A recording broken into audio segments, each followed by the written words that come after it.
이스라엘이 메소포타미아 왕 구산 리사다임 그들에 의해서 8년간을 고통을 받았어요.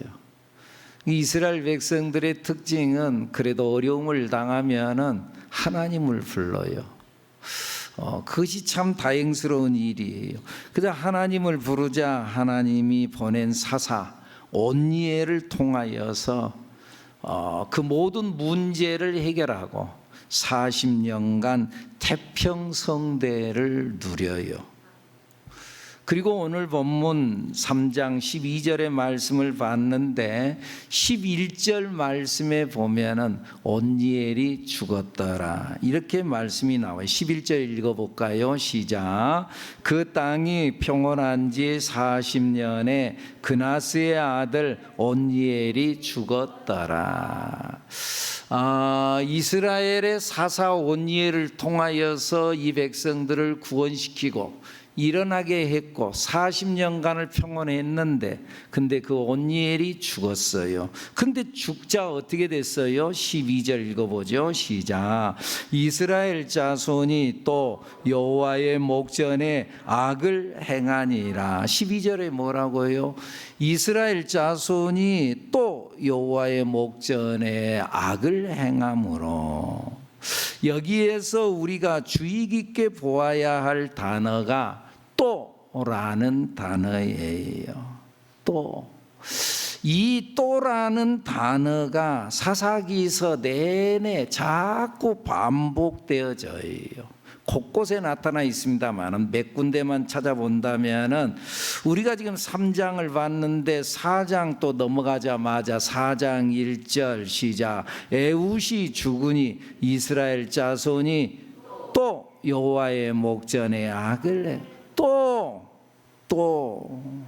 6장의 말씀 6장 1절 이스라엘 자손이 또 여호와의 목전에 악을 행하였으므로 또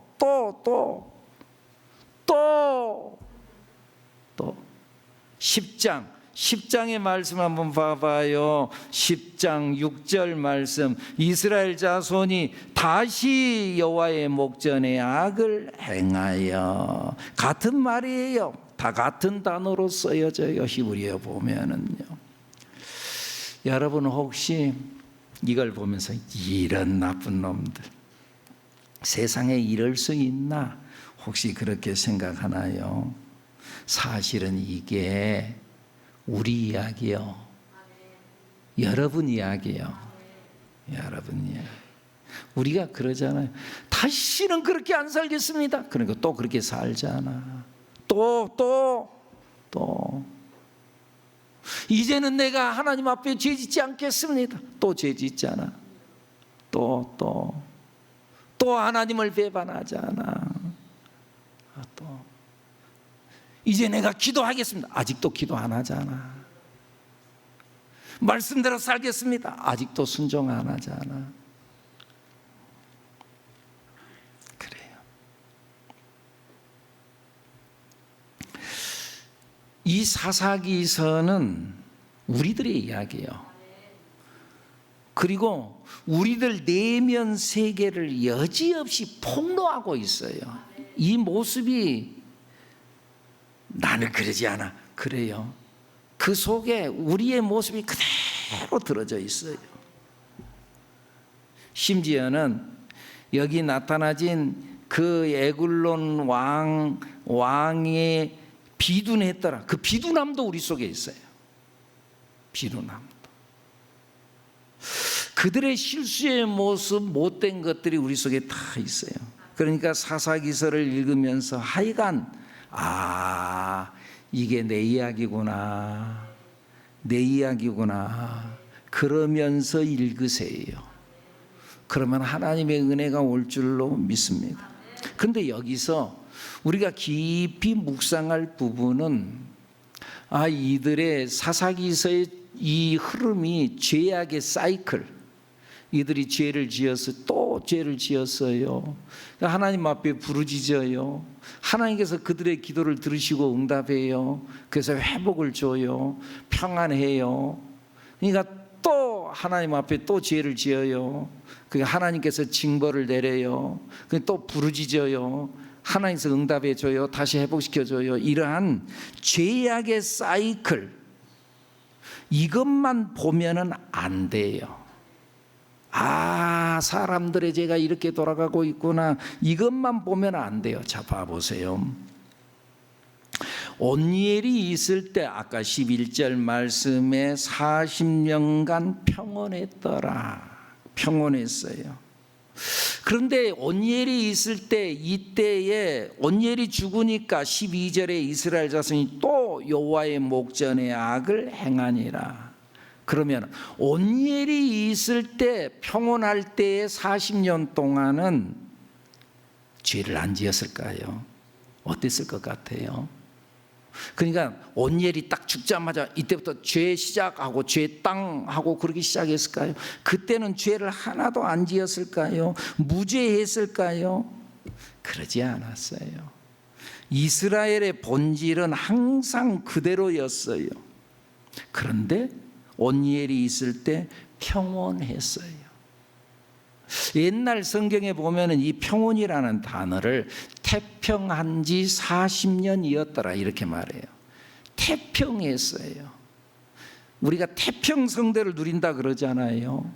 이 태평성대라는 말은 우리나라의 어진 임금이 나라를 잘 다스려서 태평한 세상이 지속되는 상태를 태평성대라고 그래요. 다시 말하면 태평성대의 원인은 임금이에요. 임금이 그 나라를 잘 다스리면은 그러면 그 나라가 태평성대를 누려요.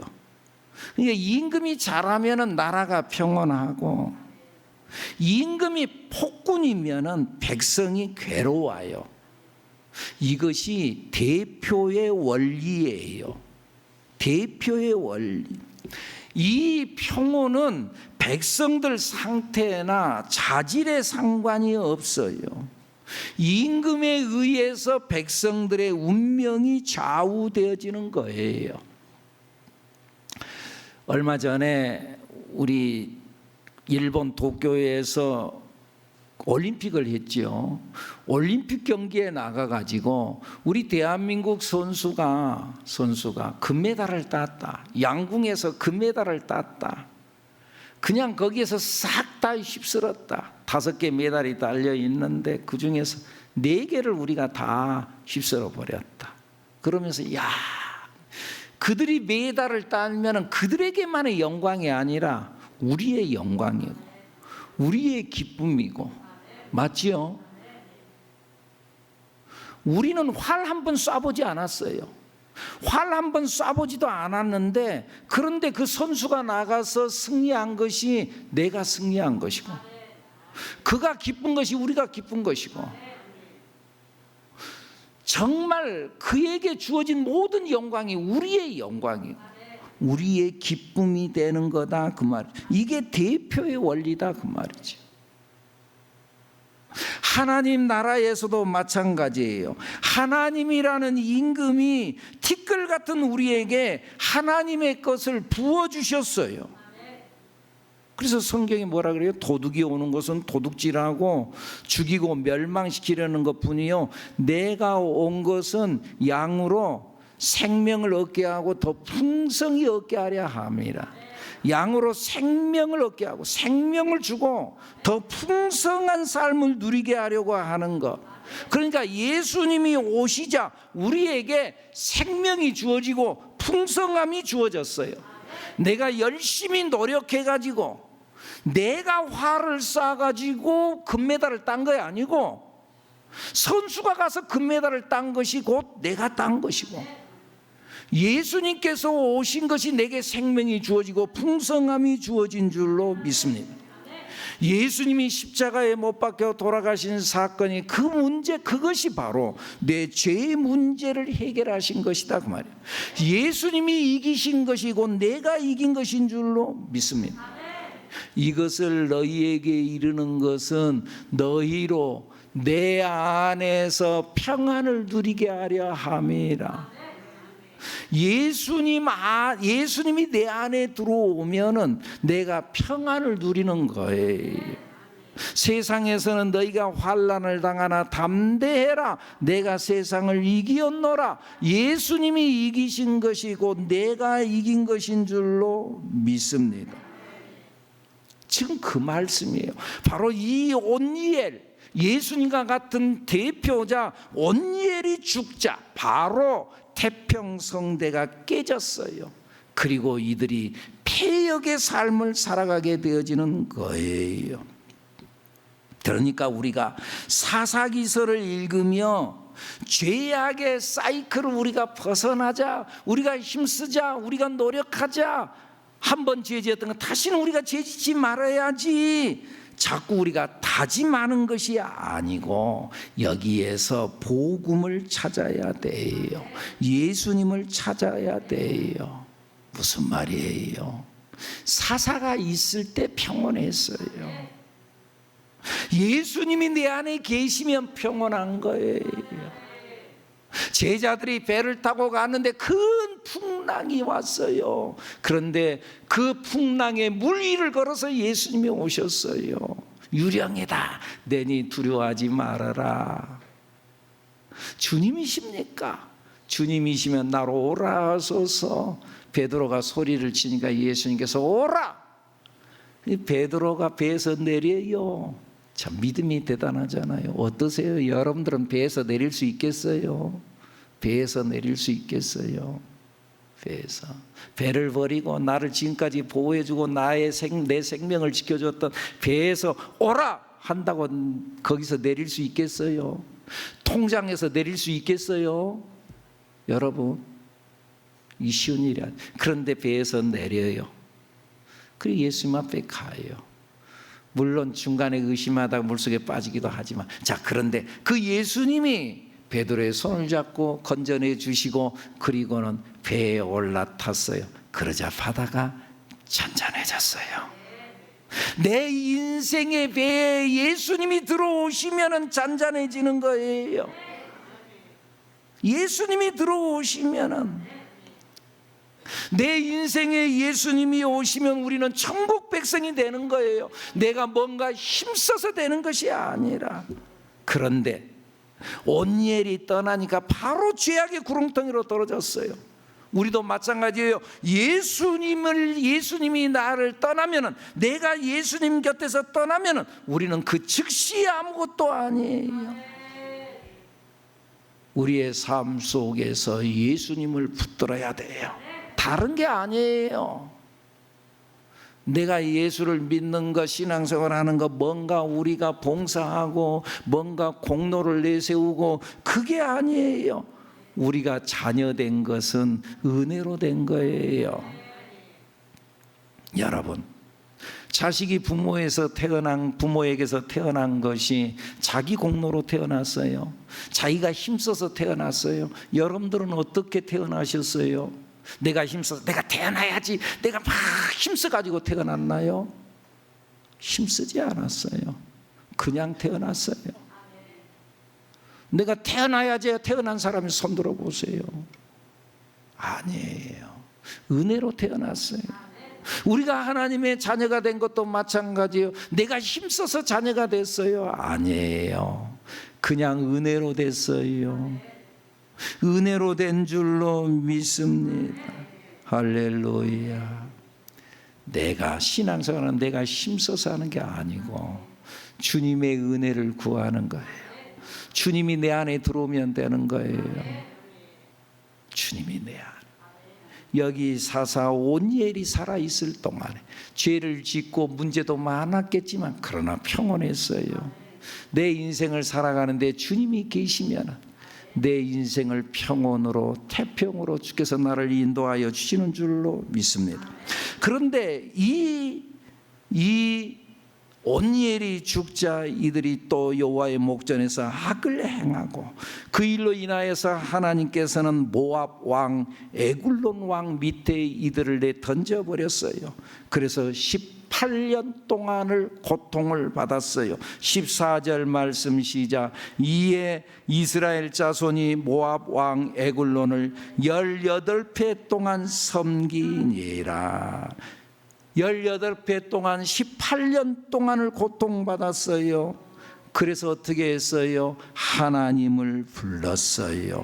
그러자 하나님께서 왼손잡이 에훗을 구원자로 보냈어요. 15절 시작. 이스라엘 자손이 여호와께 부르짖음에 여호와께서 그들을 위하여 한 구원자를 세우셨으니 이들이 어려움을 당하자 하나님을 불렀어요.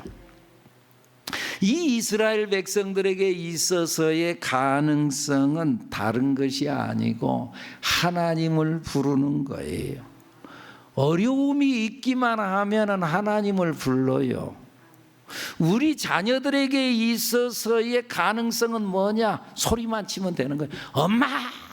소리만 치면 되는 것처럼 우리가 하나님을 부르기만 하면 하나님께서 우리의 모든 문제를 해결하여 주실 줄로 믿습니다. 이 하나님을 부르는 부름이 뭐냐? 심령이 가난한 자다 말이에요. 심령이 가난하면 하나님을 부르는 거예요. 우리가 새벽마다 이 사사기서를 읽고 지금 기드온을 나가고 있지요. 기드온의 말씀을 보고 있지요. 그런데 이 기드온을 보면은 미디안 군대가 쳐들어와서 하나님께서 기드온을 불러요. 그리고 그에게 하나님의 영으로 감동을 시켜요. 그리고 기드온이 소리를 치고 군대를 모으니까는 군대가 모아들어 오는 거예요. 사람이 한 게 아니에요. 하나님이 모아지게 한 거예요. 그렇게 모았던 그 군대가 32,000명이었어요. 그런데 쳐들어온 미디안 군대는 13만 5천 명이에요. 이에 비하면 아직도 미미해요. 3만 2천 명 대 13만 5천 명 상대가 안 돼요. 그런데 하나님은 야, 너무 많이 모였다. 그래서 줄이라고 그래요. 그래서는 줄였어요. 그래서 10,000명이 돼서 10,000명 대 13만 5천 명, 이거 안 되는 거예요. 상대가 안 돼요. 그런데 하나님께서는 야, 그래도 너무 많다. 그래서 300명으로 줄였어요. 300명 대 13만 5천 명. 이것은 상대가 안 되는 싸움이에요. 이건 안 되는 거예요.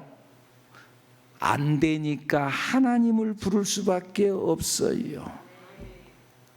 뭔가 가능성이 있으면 이 가능성을 믿을 건데, 그런데 가능성이 없어요. 그러니까 하나님을 부르는 거예요. 하나님, 이거 안 되잖아요. 이것 가지고 안 되잖아요. 이 300명 가지고 13만 5천 명을 어떻게 이길 수 있어요? 안 되잖아요. 그러니까 하나님이 해주셔야 돼요. 아멘입니까? 하나님을 불러요. 여러분, 혹시 여러분의 인생에 고난이 왔나요? 어려움이 왔나요? 나를 부르라는 거예요. 하나님을 부르라는 거예요. 나를 불러라. 어렵지? 네 힘으로 안 되겠지? 그러니까 나를 불러라. 나에게 어려움을 주신 이유가 뭐냐? 하나님을 부르라는 거예요. 근데 문제는 오늘날의 이 현대인들은 가난하지가 않아. 그래서 하나님을 부를 필요가 없어. 하나님이 없어도 살아가. 하나님 없어도 살 것 같아. 지금 이 시대에 하나님과 같이 능력을 발휘하는 게 뭐예요? 돈이에요. 돈이면 해결이 안 되는 게 없어요. 돈이면 다 돼. 돈이면. 그러니까 돈만 있으면 되니까, 주머니에 돈만 있으면 하나님 없어도 살 것 같아. 그런데 여러분, 그것이 속임수라는 걸 여러분들 알기를 바랍니다. 돈이면 다 해결돼요. 돈 때문에 망하는 건 모르나요? 돈 때문에 가정의 화목이 깨지고, 돈 때문에 사람을 죽이고, 돈 때문에 모든 것들이 내 인생이 망가졌다는 것, 그거 모르나요? 차라리 돈이 없었으면 가정에 화목이 있었지. 차라리 돈이 없었으면 내가 그렇게 타락하지 않았지. 차라리 돈이 없었으면 내 이 몸이 술로 이렇게 망가지지 않았지. 돈 때문에 망해. 그게 속임수라는가. 돈이면 다 될 것 같지만은 아니에요. 돈 때문에 망한다니까요. 술이나 마약이 나를 행복하게 해주는 것 같죠. 술 한 잔 마시고 마시자 또 그리고 그때는 행복한 것 같지. 그런데 깨어나 봐요. 다 허무한 것들, 다 소용이 없어. 일생향락이 아무리 좋다 해도 그때뿐이야. 여러분들 인생을 어느 정도 살아봤으니까 아시잖아요. 그때 그 순간에는 좋은 듯 했어. 짜릿했어. 근데 조금만 지나가 봐요. 그것 때문에 망하고, 그것 때문에 내 인생 망가지고, 그것 때문에 내 몸이 건강 다 해져버렸어. 그래서 솔로몬이 그런 고백을 하잖아요. 내가 살아봤다. 내가 가져볼 것 다 가져봤다. 누려볼 것 다 누려봤다. 즐겨볼 것 다 즐겨봤다. 그런데 다 헛되고 헛되더라. 헛되고 헛되며 헛되고 헛되도 다 내가 해봤어. 다 헛되더라. 그러면서 전도서 13장 12절에 그의 모든 고백의 결론을 내리면서, 인생의 결론을 내리면서 뭐라고 그래요? 이 일의 결국을 다 알죠. 다 들었죠. 다 들었으니 하나님을 경외하고 그의 명령을 지킬지어다. 이것이 사람의 본분이니라. 모든 것들은 그 자리에 있을 때에 그것이 아름답고 그것이 행복한 거죠. 사람의 본분을 다 할 때 거기에 진정한 행복이 있는 거죠. 그게 뭐예요? 하나님을 경외하고 그의 명령을 지키는 것. 거기에 참된 행복이 있는 거란다. 속지 말아라. 이 세상의 것들은 영원하지 않아. 그래서 영국 격언에 그런 말이 있어요. 하루를 행복하려면 이발을 해라. 이발을 하면 오늘 산뜻하게 기분이 좋아. 하루를 행복하고 싶은가? 이발을 해라. 일주일이 행복하고 싶은가? 결혼을 해라. 여러분, 결혼한 행복이 일주일밖에 안 가. 세상에. 그건 세상 향락적으로 봤을 때 그러는 거죠. 어쨌든 여기 그들이 하는 말이, 일주일이 행복하고 싶은가? 결혼을 해라. 한 달이 행복하고 싶은가? 말을 사라. 말을 사면, 오늘 우리식으로 말하면 자동차를 한 대 쫙 뽑아라. 한 달 동안 행복해. 차 한 대 사면 기분 좋아. 차 타고 다닐 때마다 한 달 지나면 소용이 없다. 1년을 행복하고 싶은가? 집을 사라. 그러면 집을 새로 사갖고 새 집으로 탁 이사가면 1년 동안 행복해. 그런데 1년이 지나면 그것도 다 소용없어. 여러분, 세상의 것들 그 순간에는 행복인 것 같고 그 순간에는 대단한 것 같은데, 그런데 영원한 것이 없어. 여러분, 다 헛된 것들이야. 여러분, 우리 그거 알아야 돼요. 우리는 하나님을 불러야 될 줄로 믿습니다. 영원한 것은 오직 아버지 하나님뿐인 줄로 믿습니다. 그리고 하나님을 불러야 돼요. 여기서의 부르짖음은 곧 가난한 심령이다 그 말이에요. 상한 심령이다 그 말이에요. 그래서 성경의 이 시편 51편에 뭐라고 그래요? 하나님께서 구하시는 제사는 상한 심령이라. 상한 심령, 통회하는 마음, 하나님 부르는 그 부름. 하나님께서 구하시는 제사는 재물이 아니야. 야, 너 이것 좀 가지고 와라. 야, 저것 좀 가져와라. 야, 돈 좀 가져와라. 야, 뭐 좀 잡아와라. 하나님은 그런 것을 원하는 것이 아니라, 어떤 너의 공로, 네가 착한 행실을 잘해야지, 네가 열심히 봉사 많이 해야지, 그게 아니라 하나님이 원하는 제사는 뭐라고요? 통회하는 마음, 상한 심령, 하나님을 부르는 부르짖음이래요. 하나님께서 구하는 제사는 상한 심령, 나를 불러라, 나를 불러라. 하나님께서 원하는 것은 그거예요. 나를 불러. 어렵냐? 나를 불러라. 너희가 내게 부르짖으며 내게 와서 기도하면 내가 너희들의 기도를 들을 것이야. 원하는 거 있냐? 그래 내가 들어줄게. 그 대신 나한테 이것 가져와, 저것 가져와. 아니야, 그게 아니야. 나를 불러라. 어린아이가 엄마 하고 부르면 엄마가 바로 쫓아가는 것처럼 나를 불러라. 너희가 내게 부르짖으며 내게 와서 기도하면 내가 너희들의 기도를 들을 것이요, 너희가 온 마음으로 나를 구하면 나를 찾을 것이요, 나를 만나리라. 할렐루야. 하나님을 불러라. 여러분, 성도는요, 예수를 믿고 난 이후에 믿자마자 본질이 변해서 성도가 되는 것이 아니에요. 예수를 딱 믿자마자 본질이 변해요. 막 성질이 급했던 사람이 예수를 딱 믿자마자 성질이 차분해져요. 똑같아요. 예수를 믿으나 안 믿으나 똑같아요. 아직도 여전히 죄인이야. 아직도 여전히 죄 속에서 허우적거려. 그래서 이 모습 이대로 또 예수 믿어도 또 성질 부려, 또 혈기 부려, 또 거짓말해, 또 죄의 구렁텅이에서 아직도 허우적대는 거예요. 그래서 우리가 하나님을 부를 수밖에 없는 거예요. 하나님 왜 이렇게 안 되는 거예요? 하나님을 부르는 거예요. 그때 예수님이 오시는 거예요. 하나님을 불렀어요. 그랬더니 하나님께서 에훗을 보냈어요. 에훗을. 예수님을 우리에게 보내셨어요. 에훗을 보냈어요. 할렐루야.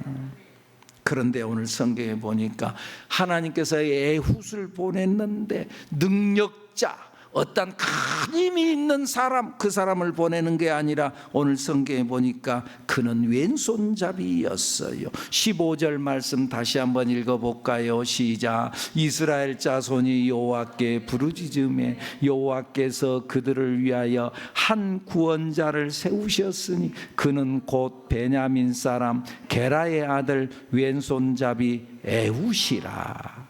에훗이. 그는 왼손잡이 에훗이었어요. 여기에서 왼손잡이라고 하는 말은 왼손잡이다, 이 말에 한 오른손이 다쳤다, 열렸다, 다쳤다. 오른손이 다쳤어요. 오른손을 못 쓰는 사람이라는, 오른손에 장애가 있는 사람이라는 거예요. 그래서 왼손을 쓸 수밖에 없어요. 건강한 사람이 아니에요. 오른손이 다친 사람이에요. 다쳤어요. 장애가 있어요. 근데 자 봐보세요. 그런데 오늘 15절에 보니까 그는 곧 베냐민 사람, 베냐민 지파 사람이에요. 베냐민이라고 하는 뜻이 뭐냐? 오른손의 아들이라는 뜻이에요. 벤은 아들이라는 뜻이고 아미는 오른손이라는 말이에요. 오른손의 아들이라는 말이에요. 베냐민 지파 사람이거든요. 우리 가족들 모든 사람들이 다 오른손의 사람이에요. 모든 사람이 다 왼손만 쓰는 왼손잡이면 내가 왼손잡이는 게 뭐가 문제예요? 근데 다 오른손이 힘이 있는 사람이에요. 그런데 나만 오른손이 다쳤어요. 그리고 왼손을 써요. 소외된 사람이에요. 나만 왜소한 사람이에요.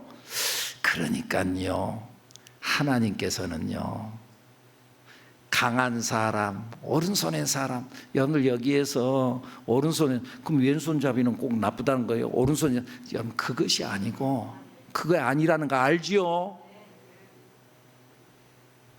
문자를 문자로만 보지 말고, 오른손이 다쳤다는 것은 내 능력이 다쳤다는 거예요. 나에게 힘이 없다는 거예요. 힘이 없어요. 근데 다 힘이 없으면 문제될 게 없어요. 그런데 다른 사람들은 다 힘이 있는데 나만 힘이 없어. 다른 사람 다 능력이 있는데 나만 능력이 없어. 다른 사람 다 돈이 있는데 나만 돈이 없어. 나만 왼손잡이야. 나만 왼손잡이. 그런데 그 사람을 하나님께서 불러서 이스라엘의 사사로 일으키는 거예요. 여기 보면은 사사기서 3장을 보면 11장에 보면은 입다라는 사람이 나와요. 입다라는 사람을 하나님께서 그 어려운 가운데 있을 때에 이 입다라는 사람을 일으켜서 또 전쟁에서 승리하게 하고 이스라엘을 구원시켜요.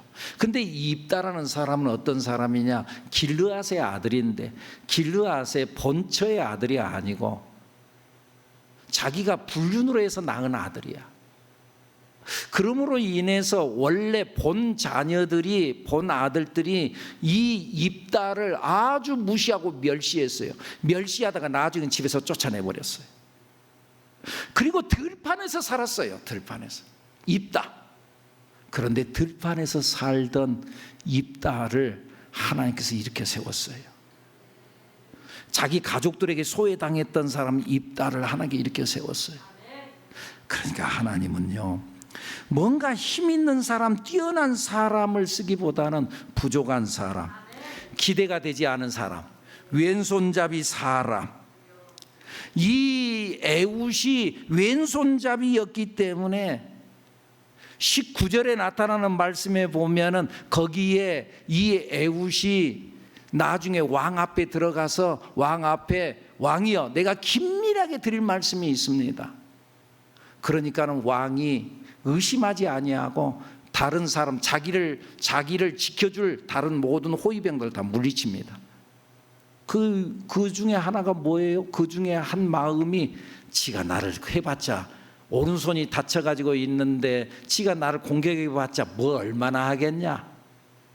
그러니까 그의 오른쪽 다리에 칼이 숨겨져 있음에도 불구하고 그것도 경계하지 않았어요. 그러니까 약점이 오히려 강점이 되고 단점이 오히려 장점이 됐다 그 말이에요. 이것이 약한 자를 일으켜 강한 자를 부끄럽게 하는 하나님의 놀라우신 역사하심을 우리는 잘 알아야 돼요. 우리 이 3장 마지막 부분에 보면은 세 번째 사사 삼갈이라는 사람이 나오는데 31절 말씀 한번 읽어볼까요? 3장 31절 에훗 후에는 아낫의 아들 삼갈이 있어 소 모으는 막대기로 블레셋 사람 600명을 죽였고 그도 이스라엘을 구원하였더라. 삼갈이라는 사람이 소 모으는 막대기가 뭐 대단한 무기일 것 같아요? 어떠세요? 여러분 어렸을 적에 생각을 해봐요. 소 모으는 막대기 이랴 짜라 막 하면서 말이죠. 이렇게 하는 이 소모는 막대기 이게 뭔 힘이 있어요? 그런데 그걸 가지고 블레셋 사람 600명을 갖다 때려 눕혔대요. 하나님은 약한 것을 통해서. 사사기서 13장에 보면 삼손에 대한 이야기가 나오죠. 삼손이 힘이 있을 때, 힘을 엄청나게 발휘할 때 그때 하나님의 손에 붙들려 쓰임받기보다는 나중에 그의 두 눈이 뽑히고 그에게 힘이 다 빠지고 비참해졌을 때 그때 하나님께서 마지막 더 큰 일을 하게 만들었다 그 말이에요. 여러분 우리가 인생을 살다 보면은요 힘들 때 있어요. 어려움 당한 사람이 있어요. 약점이 있어요. 근데 그 약점 때문에 여러분 한탄하지 마세요. 그 약점 때문에 하나님이 나를 보고 계시는 거예요.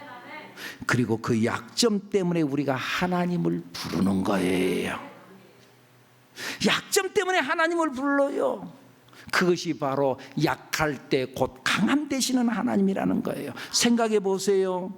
자기 힘으로 넉넉히 이길 수 있다면 우리가 하나님을 부르겠어요? 내가 하나님 없어도 나 마음대로 내가 살 수 있어. 하나님을 안 불러.